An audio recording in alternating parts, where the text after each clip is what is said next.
सुबह के 10 बजे का वक्त है। धूप नरम मगर चमकीली है। गांव के चौक में हल्की हल्की हवा चल रही है। झंडियां और रंगीन कपड़े रस्सियों पर लहरा रहे हैं और हर तरफ बाजार का शोर गूंज रहा है। बाजार में रंग बरंगे टेंट लगे हैं। टोकरियों में सब्ज अमरूद, लाल सेब, अंगूर के गुच्छे और सबसे आगे सुनहरे आम का ढेर। दुकानदार ग्राहकों को आवाजें लगा रहे हैं, आइए आइए, मीठे अंगूर ले जाइए, ताजा आम, शहद से भी मीठे आम। मैक्स बंदर, जो गांव का सबसे बड़ा शरारती मशहूर है, आराम आराम से चौक में आता है। चलते चलते कभी एक दुकानदार की नकल करता, कभी किसी बच्चे की। अचानक उसकी नजर एक चमकती हुई लाल रंग की साइकिल पर जम जाती है, जो एक दीवार से टिकी है। उसके चेहरे पर मुस्कान फैल जाती है। वो पास बैठे एक लड़के की चाय पीने की नकल करता है, फिर दूसरे बच्चे की टोपी ऐसे पहनता है जैसे वो खुद गांव का बड़ा बाबू हो।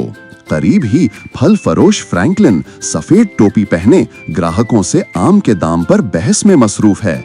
उसे जरा भी खबर नहीं कि मैक्स क्या करने वाला है। मैक्स आहिस्ता आहिस्ता साइकिल के करीब पहुंचता है। इधर उधर देखता है कि कोई देख तो नहीं रहा। एकदम से हॉप लगाकर सीट पर चढ़ जाता है। पहला पेडल घुमाता है तो साइकिल दाएं हिलती है, दूसरा पेडल घुमाता है तो बाएं। ओ, वो अपनी ही हरकत पर हंसने लगता है। चौक में मौजूद गांव वाले ये मंजर देखकर रुक जाते हैं। कुछ तालियां बजाते हैं, कुछ खुशी से आवाज लगाते हैं, शाबाश मैक्स। एक बुजुर्ग हंसकर कहते हैं, भाई आज तो बंदर साइकिल वाला दिन है। मैक्स आहिस्ता आहिस्ता बैलेंस पकड़ता है और रफ्तार तेज करता है। उसकी दुम हवा में लहरा रही है और आंखों में शरारत की चमक वाज़ेह नजर आती है। साइकिल दौड़ाते दौड़ाते मैक्स की नजरें अचानक एक मंजर पर जम जाती हैं। गली के आखिर में एक ठेला धूप में जगमगा रहा है।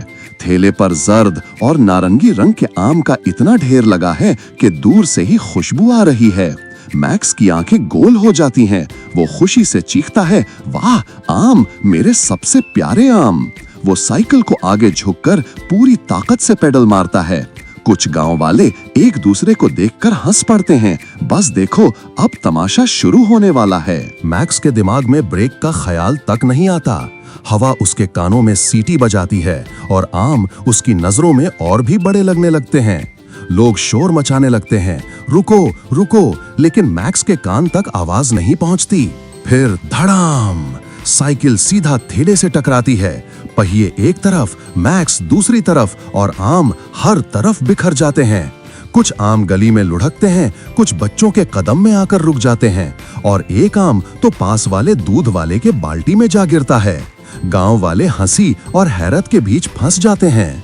जब सब संभलता है तो मंजर मजाक से भरपूर है। मैक्स ठेले के बीच में बैठा है, पूरे जिस्म पर आम का गूदा, सर पर एक आधा आम चिपका हुआ। वो अपनी उंगलियां चटकाकर चाटता है और खुशी से कहता है, मजा आ गया। बच्चे कहकहे लगाते हैं, कुछ तालियां बजाते हैं। फ्रैंकलिन, जो अब भी मुस्कुरा रहा है, कहता है, ये कोई हादसा नहीं, ये मैक्स का खास मंसूबा था। हंसी थमने के बाद सब लोग आम समेटने लगते हैं। एक औरत मैक्स के कंधे से गोदा साफ करती है। एक लड़का गिरे हुए आम टोकरी में डालता है। लोग आपस में बातें करते हैं, याद है पिछले साल मैक्स ने तरबूज के साथ क्या किया था, और सब फिर हंसने लगते हैं। मैक्स भी चुप नहीं रहता। वो एक दुकानदार की चलने की नकल करता है, दूसरे की बोलने की, और सब हंस हंस कर दोहरा हो जाते हैं। आखिर में गांव का चौक फिर से संभल जाता है, लेकिन सब जानते हैं कि आज का दिन हमेशा याद रहेगा। वो दिन जब मैक्स ने साइकिल, आम और पूरे गांव को हंसा हंसा कर थका दिया। शरारत में मजा है, लेकिन होशियारी भी जरूरी है।